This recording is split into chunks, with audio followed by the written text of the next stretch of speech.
All right, welcome back to the Next Level Business Podcast. Shane, who do we have here today? Yeah, welcome everybody. Thanks for joining in. So today we've got our pleasure of having David Scott Peters in the house. How you doing, sir? Doing awesome. You know, if I could do any better, I don't know what I'd do. Yeah.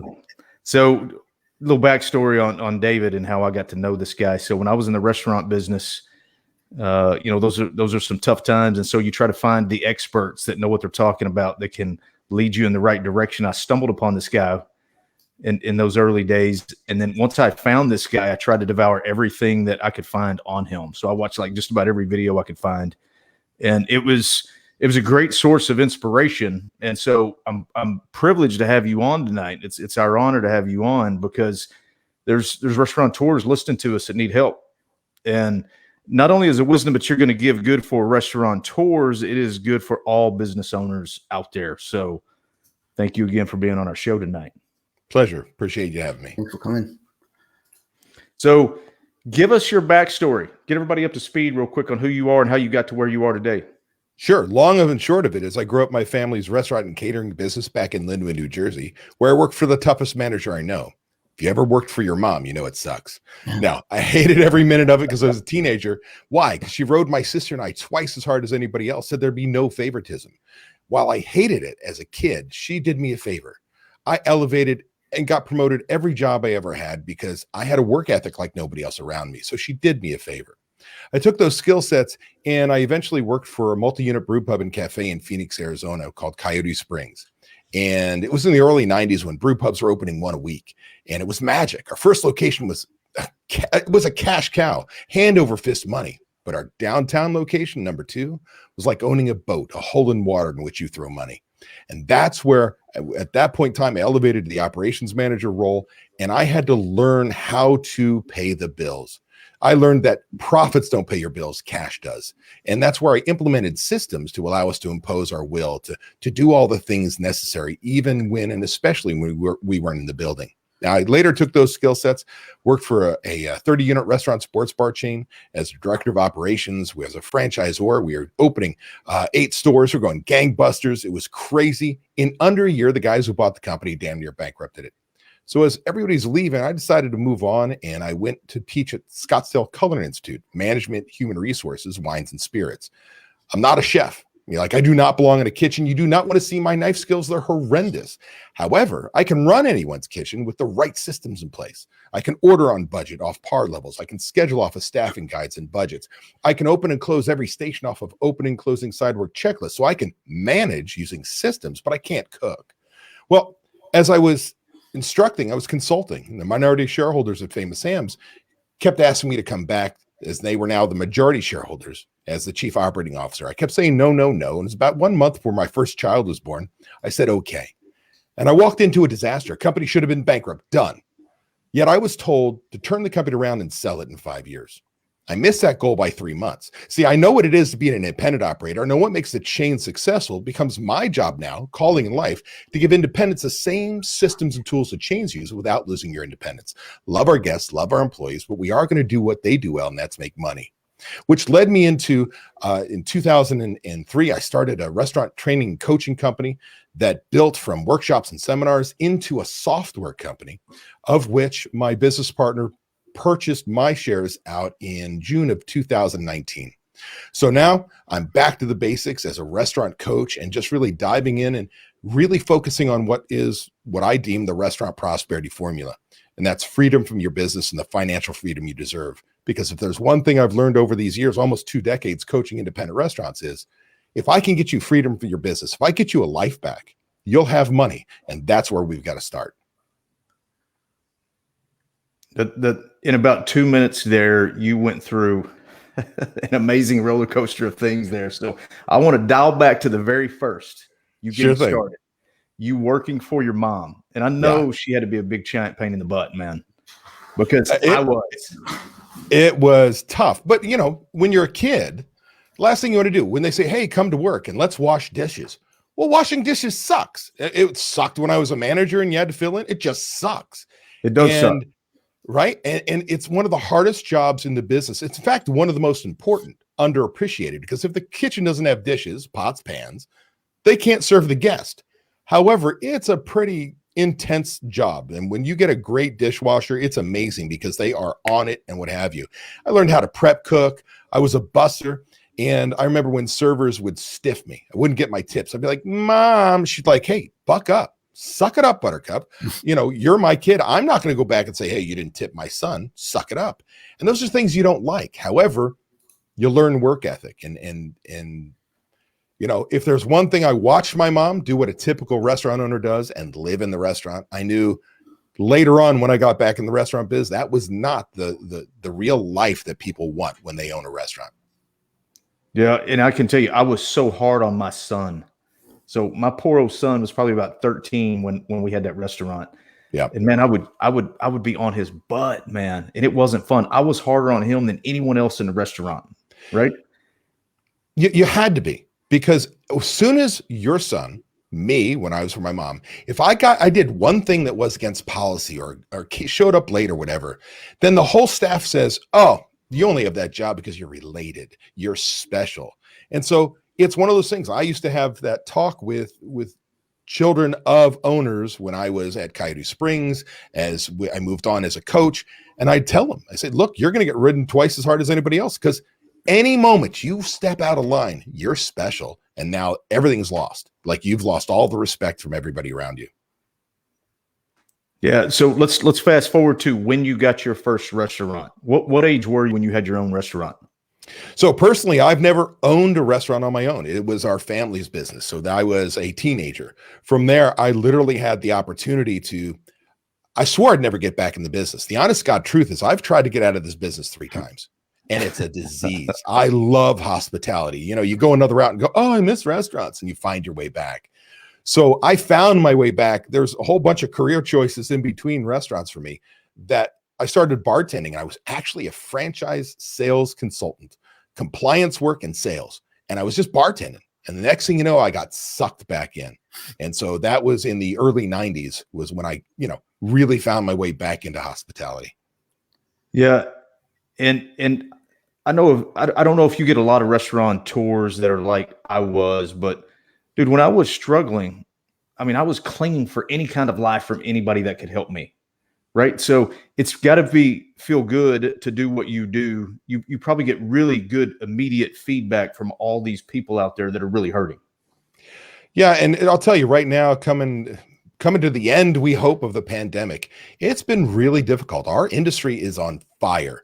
I've lived through and been coaching when we had the recession. It was in 2007. And then we had 9/11 hit, and our prices went through, and it was just an awful experience for us as Americans. And then here we are in COVID, and we've never seen anything like it. And in fact, I would tell you, in the first 2 weeks of COVID, when we went into shutdown mode, I knew that 25% of all restaurants were going to be closed, because they were only working off of a 2-week cash flow. They didn't have the money in the bank. As long as we had sales coming in, they could pay their bills. And immediately we start to see that rolling. And then somewhere along, we started to open up a little bit. There was hope in our industry. And we said, oh, we can do this. And then came the second yet third shutdown. So this past December of 2020, it was another major hit. And by that point in time, 40% of all restaurants are closed. And whether they're going to reopen is a whole nother story. But now here we are back to, there's some hope coming back. I would literally tell you that. I mean, it's been doomsday since December. And now people are going, okay, there's second round of PPP money. The Congress has just given the president a bill to sign that has a restaurant rescue plan in there of grant money, albeit it's too freaking late, but it's at least something. And I have now seen that as we've been lifting restrictions, doesn't matter what you believe in, the restrictions have been going up. Well, restaurants are getting busy. We're social creatures. We want to be out of the house. And I have members in my group that are reporting record sales, not COVID records, record sales now, which means all of a sudden we went from holy shit downy dumps to holy shit, here comes the business. I'm short staffed. I don't have management. How am I going to handle this? And that's where we are as an industry right now. It's really this deep breath of like, hang on. With 40% of the restaurants gone, you sit there and say, okay. And I believe there's a huge wave of customers coming back. We're about to strap in for a storm, and we've got to be prepared. Man, I'm glad you gave us that feedback, because I've been interested to know how many of these poor old restaurateurs that went out of business. You know, you're talking about 40%. That's a calamity. Correct. And what I always tell people is, you know, behind that kind of stress and behind that kind of failure, you've got a guy that's losing it all, a lady that's losing it all. They're losing their life savings. Their health is being flushed down the toilet out of the stress that they've endured, because this isn't something that happens in a 2-week period. This is an ongoing thing that has been happening for a while. So, man, and many were restaurants that have been open for decades, but they were operating off of old systems, meaning no systems, or operating as a mom and pop versus being an independent operator. And that's where the flaws, like, if anything, what COVID did is it shook the tree and said, if you don't have your shit together, you're not going to be here. And those who survived and pivoted, you know, we're sick and tired of the word pivot in the industry. You pivoted and you started to get lean and whatever. Well, now you've got to remember how you got lean. And how, when you grow, you stay lean. You don't blow the money that you just saved and learn how to do. And that's really the thing. I mean, again, you're an operator. You know what it is to put endless hours in, but you try and do everything yourself, but you fail at that because you need others to help. And that's what a lot of people don't understand, especially if they've been in multi-generational families. They've seen their grandparents. Just get in there, work 7 days a week. The harder you work, the more successful you are. Well, that's not true. And then we've got younger generations that go, am I not as good because I'm not in there 24/7? And, that's what we deal with as generations start to pass down restaurants, if that makes sense. Yeah. So speaking of the people that don't have their shit together, prior to COVID, I want to talk about just the restaurants in general. What are the couple of the main reasons that these restaurants fail? Because they fail in large quantities, man, even prior to COVID. So what are the main reasons these guys fail? I'm going to give you one main reason, and then I'll give you a couple anecdotes that go along or other levels of reasons. But the number one reason why restaurants fail is lack of leadership. You've got a great idea. Often a technician, I'm a chef, I'm a bartender, I was a server, and now I want to own my place. But it takes leadership. See, when we come from the line, like I did, when I was a manager at the beginning, I was working my ass off, like, do as I do, not as I say. Look at me. If I work my ass off, you're going to work your ass off. And that's not the truth. What you have to learn is, as an owner, you've got a very specific job to work on budgets, marketing, grow the company, develop your managers, hold them accountable. That's your job. So when you're on the line flipping a burger to save $15, you are losing thousands upon thousands of dollars. The other two reasons I would say that we look at it, if leadership's number one is being undercapitalized. All too often restaurateurs, since they don't have a budget when they start in the first place, or they miss it altogether, they often never open on time or on budget. And in doing so, they kind of built the Taj Mahal of what they thought they wanted for a restaurant. And they didn't have the sales to support that debt service. So often I find that you're working for the SBA or the landlord because you're undercapitalized going in. You were never going to do the sales to support that. And last but not least, it's just your restaurant sucks. I mean, that's the bottom line. I mean, doesn't matter. If you don't have a passion for hospitality, you don't belong in it, because it's always going to throw curveballs at you. But if you don't care about service, you don't pay attention to product quality and what you're putting out on a plate, you just suck. You're going out of business. I mean, that's the bottom line.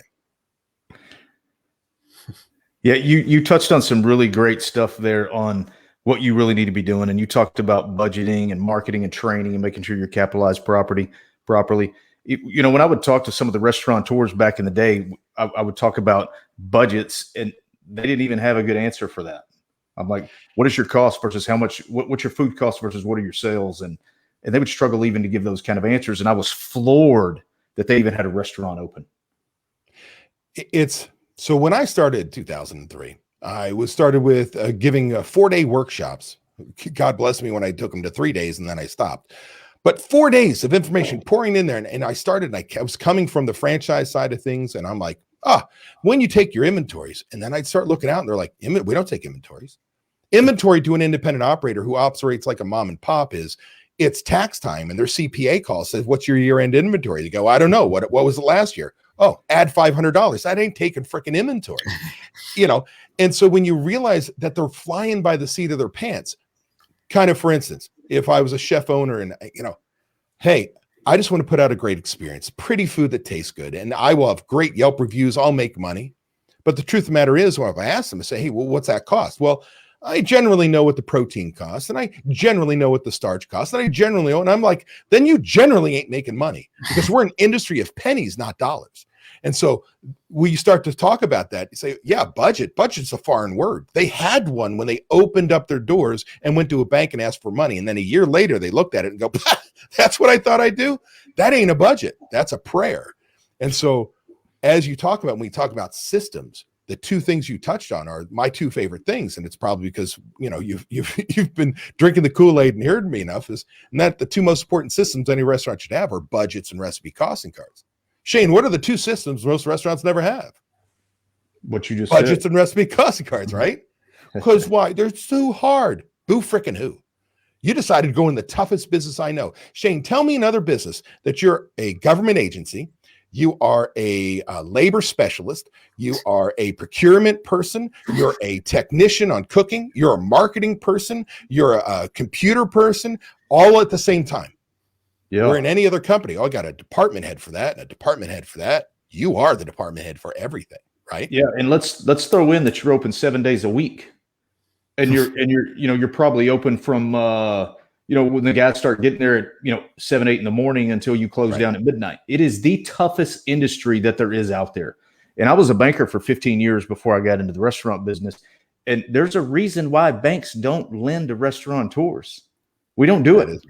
Yep. These guys fail at such a massive clip. Banks don't want anything to do with them, man. They roll in there and they're like lepers. They roll in there like, hey, we want to borrow some money. And you're like, okay, what do you do? I want to start a restaurant. Oh, go ahead and get out, brother, because we don't lend to restaurants. And it's just straight across the board. If you weren't Buffalo Wild Wings, you weren't getting money from us. That's right. And in fact, the tough part about that is Ohio State University, now about probably 15 years ago, did a study on the failure of restaurants. Now, the myth has always been 8 out of 10 restaurants fail in their first year, and that was a myth. And Rocco, whatever his name, who had that reality show, brought it to light, and people are like, no. So Ohio State University, after that show, did a study and found that 63% of all restaurants fail within their first 3 years of business. Would you believe there's not but 2 or 3 points in failure rate? Success versus failure of franchises versus independents? You would think it's the other way around, and that's what banks think. But the truth of the matter is, so many franchises are just a logo in a system, and a guy or a woman who walks in and goes, I don't know about the restaurants, and they have just the same problems as anybody else. The only difference is they hopefully have better buying power. They got a logo and somebody to say, here's how you run a restaurant, but it doesn't guarantee success. Yeah, and one of the things that you always impressed upon me was you got to have a system. Got to have a system, got to have a system, got to have a system. And you got to follow it, right? And so that's the brilliance of what you bring to the table. And it's exactly what you're talking about now in order to create a success. Do you do hands-on live training inside a restaurant anymore? So I haven't. No, let's put it in perspective. I did when I first started this new company. And with COVID, I've not been on the road. I literally was in New York. I landed last year in New York the day they declared a state of emergency for the New York Restaurant Show. I gave 5 presentations and then jumped on a plane to Las Vegas, gave another presentation to 300 something people, came home, and the world ended. So I can tell you that, yes, I do some trainings, haven't done them in a long time. And it is not really my bread and butter of what I want to do, because I'm not cheap. So you got to have enough employees, you got to have enough locations or to justify bringing me in. But yeah, it can happen. Because I would love to see you in one of those things. You look like a Gordon Ramsay type, bro, where you just roll in there and just start swinging a bat at everybody and just calling them out for being idiots. And well, I'd like to say that I'm a little more PC than that. I am very direct, but I like to think I'm more passionate, and I want to help you. I want to get you off a dime, because all too often restaurant owners, they subscribe to the most dangerous phrase in their business. That's the way we've always done it. And then they've got these managers, employees go, oh, we're different. We don't do it that way. Well, son of a bitch. What do you mean different? Do you have people and product? do you serve with a limp? Maybe you're different. Otherwise, you're a freaking restaurant. We're here to take care of the guest. And so, it's like, if you're stuck in the muck, if you're not willing to move, then you don't want to invite me in. Not that I haven't made people cry, and not because, I haven't made people truly change their lives. I'll tell you, Shane, the biggest thing that you've got to decide is, if you bring me in, whether consult, training, or you just want to work with me one-on-one on coaching or in my group, you've got to be willing to change. You've got to be open to criticism. You got to be open to changing how you do things in your business, really mindset, because the systems part are easy. Shane, where do restaurant owners get stuck? It's trying to get their employees to do the work. What the hell does that mean? Right?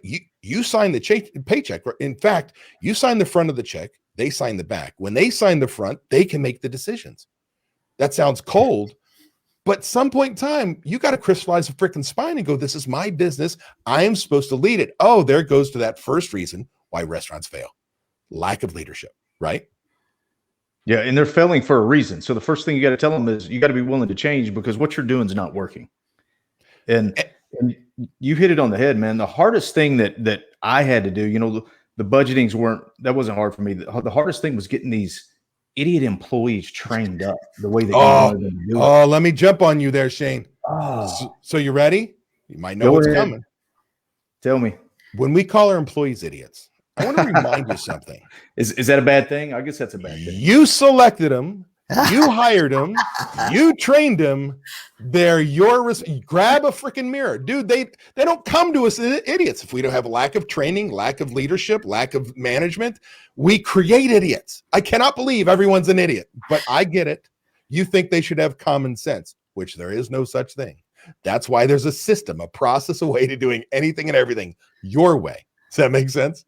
Yeah. So, all right. So this is a political question. Is the federal minimum wage of $15, how much of a disaster is that going to be for the restaurant industry? Well, I'm going to tell you, it will put some people out of business, depending on how they phase it in, because you've got certain states that they still have like a $7 minimum wage. So you go to 15 just like that, it's going to be crippling. But we've already seen some states go to $15 minimum wage. We've seen them repeal, if you will, the tax credit on the state level. And it is devastating for many, especially those that don't have their shit together. But if you subscribe to my teachings, we talk about everything focused around prime cost, total cost of goods sold, plus total labor costs, including taxes, benefits, insurance. And you understand that if you do $850,000 in gross sales or more a year, that your new target is not 65%, it's 55%. If you subscribe to that, then when we are in a state that has higher labor costs, like it keeps driving up, then you have to drive your food costs down. So for instance, the pandemic is actually more damaging than a $15 minimum wage at this point in time, because it came out of nowhere, no preparation, just like that. Sales dropped, which means we were now at minimum staffing levels. At some point in time, you only have 2 cooks on the line, 1 server and 1 manager, and your labor cost is through the roof because you have no freaking sales. Well, during that time, I have several members of mine that are my one-on-one coaching members at Mastery Plus. And 3 of them, one in particular, I'll say, started at a 38% food cost. And we re-engineered their menu, and they had to make some major changes to it, down to a 26. And they're operating at a 27 right now. They're not still there, but that is changing their life because that labor cost already jumped up. So it's no different. We have people in California and New York right now running 55% prime costs with $15 minimum wage and no tip credit. So will it crush us? Yes, especially those who are not prepared, who don't have systems, who don't budget, who don't lead. However, if it phases, it's just going to be painful year after year after year, like it is in California and New York as it goes from the main cities on the way out. But we can get through it, but you got to have systems. Yeah. So I love the deep dive that you just said. Talk about the prime cost, do it slowly so that everybody can get a good handle of what you just said, because it is brilliant. And when you first said it to me, that's what I went in and did. I said I need to be at 55%, but go through that formula really diligently for these guys.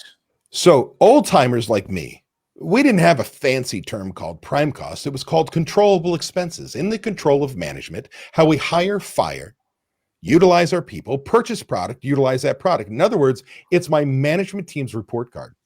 Like, I have control as a manager. As a manager, I have no control whether you want to run a Groupon at a 78% discount. I have no control of whether you drive a Maserati out of this place or you're grossly undercapitalized.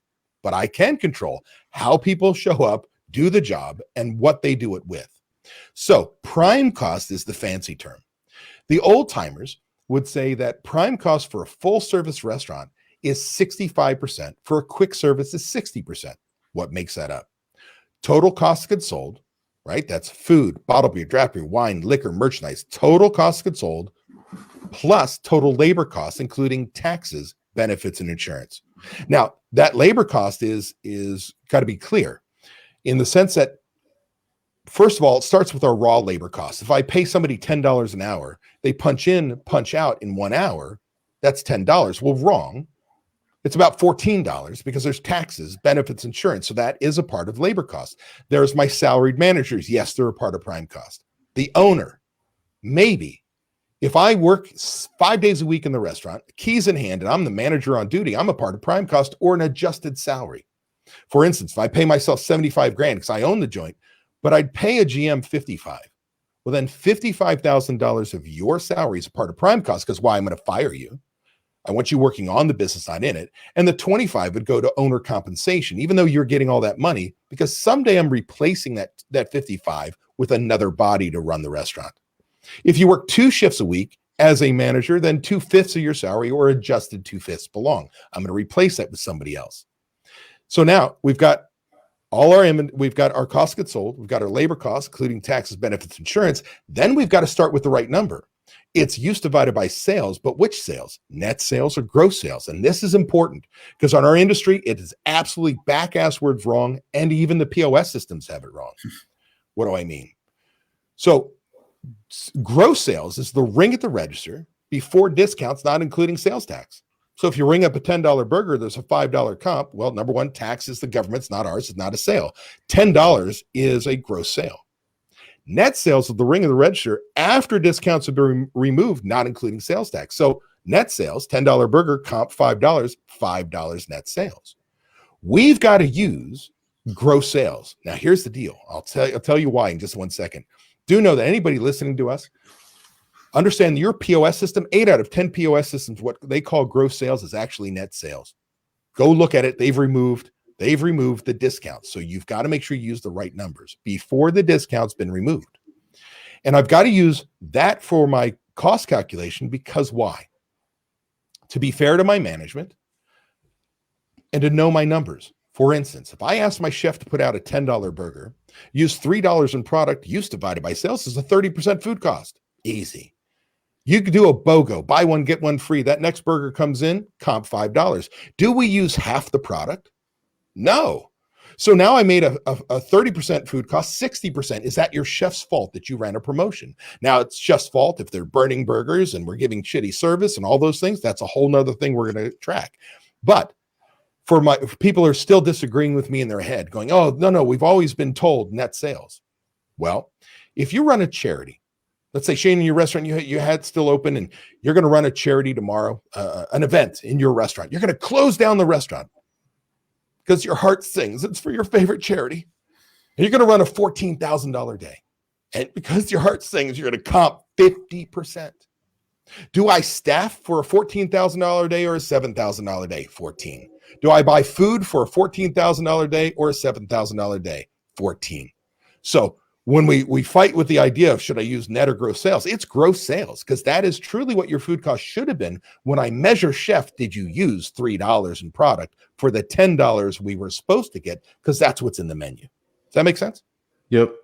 And that was in depth. Very good. So let me give you one piece before I forget. So we started at 60, 65. So I started teaching my members back in 2012, really after 2011, that we were shooting for a 55% prime cost for a full service restaurant. If you do over 850, 60% under.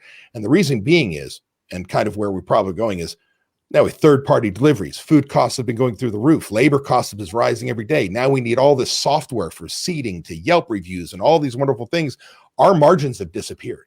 So you have to become more efficient, if that makes sense. So now your new prime cost target is 55%. That means if you're $1 million a year gross sales business and you're running 65%, there's 10 points on the table or $100,000 in bottom line profitability on the same gosh darn sales you're doing right now. No get rich scheme, no marketing scheme, just becoming more efficient. Does that make sense? Yeah. And guys, this is all part of your prosperity formula, right? Correct. What you teach, Yeah. what you coach on. And I can't tell you enough that if you're in the restaurant business, even if you think you got it together, you still need to listen to what this guy has to say, because the systems that he teaches are world-class. And if you operate on that level, you will do better in the restaurant business. That's just a fact. You will get better. Appreciate that. We got a comment that says, David, my sister's a general manager of a few restaurants. I just bought your book for her. You want to talk a little bit about your book, David? Sure thing. Yeah. So number one, thank you so much. I greatly appreciate that. So I wrote a book called Restaurant Prosperity Formula, What Successful Restaurateurs Do. And what it came back from is we all believe in masterminding, right? Like we're all in that, we understand. Well, I had a mastermind group of my old company of 22 of the most successful restaurant owners I've ever worked with, but they didn't start that way. Many of them had been with me on average 10 to 12 years, some 16 years, been with me in that group. And on a quarterly basis, we'd go to each other's restaurant. So imagine, Shane, 20 of your peers showing up at your restaurant. Oh, that mother's going to be painted, clean. It's like your dirty underwear is everywhere, right? And so this group, while we exercised our liver because we're restaurant people, we did have 2 days of meetings where we'd share. And the group was brutally honest. They tell you you're a freaking idiot, but then take the shirt off their back and help you because they weren't competitors. They could help each other. And it was magical. I saw them change their lives. And before I sold my company, I literally was trying to finish the book, and I commandeered a 2-day meeting. And I said, hey, everybody, I need you to tell me what you think makes you successful. What makes you successful? And I thought I knew, and I did pretty much, but it was awesome. We went around the room and I had people in tears talking about where they were and where they are today. And it was amazing. Well, the things that I learned, and that this is what summarizes the book, is that the restaurant prosperity formula is based on having freedom from your business and the financial freedom you deserve. To get that, around the table, they all said they had 2 different personality traits. They were passionate about hospitality and they were persistent. So nothing was going to stop them, and they loved this industry. From there, the formula goes like this. And again, most successful people, and all I did was model all the things I had taught, and they allowed me to put it into the right framework. It starts with leadership. Got to be a strong leader. Plus, and there's a division symbol on the top. There's systems and training. Got to have a system, a process, a way to doing everything your way. Then you need training plus training. And well, what does that mean? Well, they said, we don't know what we don't know, so we're always looking to learn. So they have a growth mindset. But really the magic was, well, now I know how to do it. Doesn't matter if I know, if my managers don't. Then below that is a division symbol, and down below is accountability. If you don't hold people accountable, I don't care that you have systems. I don't care if you have training. It does not matter. And this is where we fall down as operators all the time, is accountability. And I call that answerability. If I trained you on what your job is, how to do it, how well it should be done, more importantly, by when, you show me you got it. You make a decision every day. Am I going to do my job or not? And you are going to be answerable for the resulting consequences, positive or negative. And then last but not least, there's a plus symbol. And at the end of this formula is taking action. And I believe this all too well. I am so into it. My father had a phrase. He said, ideas are cheap. It's the people who put them into action are priceless. Like, I can give you all the ideas on as we talk, all the ideas in the world. If you go home and do nothing with it, who cares? And I believe it so much. I got a license plate that says talk a seat. And if you ask my kids, it's take action. I got a bracelet that says take action. I got a ring that says take action. I got a tattoo that says take action. My company is Take Action Enterprises. Like, you want to be an entrepreneur, you've got to be in the mindset of taking action. Fire, ready, set, aim. Then figure out how to make it work, but then work your ass off to make sure it works. Does that make sense? So that book is literally goes through what I call the 23 stages of the restaurant prosperity formula. What is the magic? That is understanding restaurant 101 first, checklists and cash controls, budgeting, It's putting budgeting systems in place that you can give up ordering without giving up your checkbook, reducing theft, reducing mistakes, budgeting your labor, telling your managers how many hours and dollars they have to spend to go into the week. And then in the big high level stuff from core values and org charts, it's literally all the stuff. If you want to have a successful business as an entrepreneur, as a restaurant operator, the book just lays it all out. And this was all modeled off of 22 of my most successful members. So it's a proven formula, if it makes sense. Yeah, and right there, you guys went. You guys heard what he said. He's really passionate about what he's talking about, but it's spot on. Leadership, systems, training, accountability, taking action. If you put those things in place, you will run a better restaurant. That's just the bottom line. That's right. So, guys, if you want to get the free chapter, is that right? The first chapter for free? Correct. If you go to my website, davidscottpeters.com, scroll down, or on the About page, I believe it's in both places. You can request the first chapter. Cool. So make sure to check that out. We'll leave a link in the show notes as well. Thanks. Hey, sir. David, one more question for you. So, the podcast, we have 3 pillars, right? So it's business. How do you run a better business? Real estate and stocks and bonds, and taking action in all 3 of those areas. How do you feel about restaurateurs owning their own building? I think it's brilliant, but it depends on where you are financially. What do I mean by that? Back in the early 90s, we as operators wanted to balance out what we owned and what we leased. You could lease something, say get into a lease location for $250,000 and the rent was low. So, but if you bought a building, meaning you bought a piece of dirt, built it, or bought a building and you owned the dirt, you'd have to come in with 20% down because the SBA, most people didn't have enough credit to avoid that 20% down, and you had a high payment. Then somewhere around the mid-90s, I believe it was mid-90s, when Boston Market was Boston Chicken, screwed everyone. Came into real estate developers one after another saying, hey, I want that spot. I'll pay you higher than value. And landlords were kicking people out of their leases. They signed them and they weren't getting the space. In came Boston Chicken. And all of a sudden, the rents went up to what the debt service was on a building. And so where I look at it today is if I had the 20% or the 10%, depending on what people like you can help me get to, the fact of the matter is, well, I'd rather buy the building because if I fail, Walgreens could buy my damn building. I still have an asset. Then the other part is in retirement planning. When you go into business, you've got to choose your corporation based on your succession plan, your retirement. Are you going to sell? Are you going to give it to somebody? What are you going to do? And if I can own the building, I could sell a business and be a landlord. I could sell a business, sell the land in the building. I could build wealth as the business cash flow pays for it. But again, that's got to be budgeted, right? Yeah, without a doubt. And so I can tell you this, when I had that restaurant, my primary reason for selling, we weren't making the income that I wanted, but I knew we could get it better, but we didn't own the restaurant. And so I knew I was fighting the building. We didn't own the building. I knew we were fighting a uphill battle on that. And that was the final nail in the coffin about why I was selling that restaurant. I went to the landlord and said, if you'll sell me the building, I'll stay at it. But if you don't, I'm out. I'm selling. And she said, I'm not selling. I'm like, okay, well, I'm selling.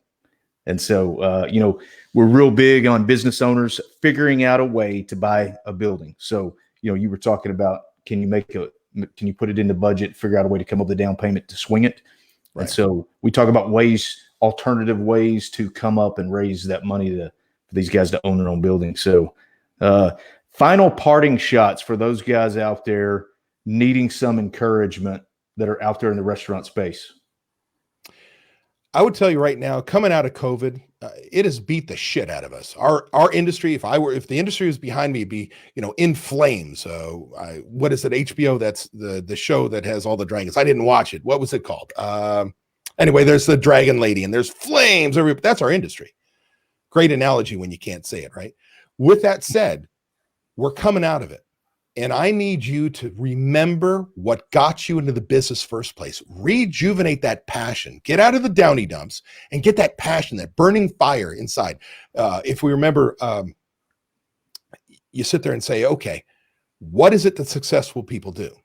Well, they've got passion inside them, a burning desire to be successful. And if you miss that, you're not going to be able to remember why. You're not going to be able to lead your team down the path of getting excited about business coming back and so on.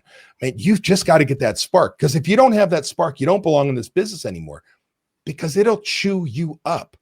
And so do whatever you can. Listen to podcasts, go out with your family, do whatever it takes to get you in the right mental space. Get out of a fixed mindset to where an obstacle, something comes up, a challenge comes up, you go, oh, I can't do it, and stops you dead in the track, to a growth mindset that, oh, there's an obstacle. Shit, I can get through that. Even if I don't know how, I can learn it. And when you can change that mindset, have passion, and go from fixed to growth mindset, there's nothing you can't do. Doesn't mean it's going to be easy, but you'll get there. And that right there was why I was so excited about having you on. That was brilliant. Well said. Can feel your passion over the airwaves, David. Love that. Hang in there. I'm in the entertainment industry as well. You know, we got hit pretty hard. And I love the concept that you said about buying your own building. Thanks to Shane, we ended up buying our own building, and if push came to shove, I could have just operated my operating business from the house and rented out the building. So it's good as a backup plan. Absolutely. So, we thank you for coming on the show. Guys, make sure to check out his website, davidscottpeters.com. Get a free chapter, the first chapter of the book, and leave a comment. Let us know how you liked it. Thank you so much for being live with us. I greatly appreciate the opportunity. Yeah, thanks for being on, man. You're a real inspiration. Thank you, my friend. I appreciate you. Thanks.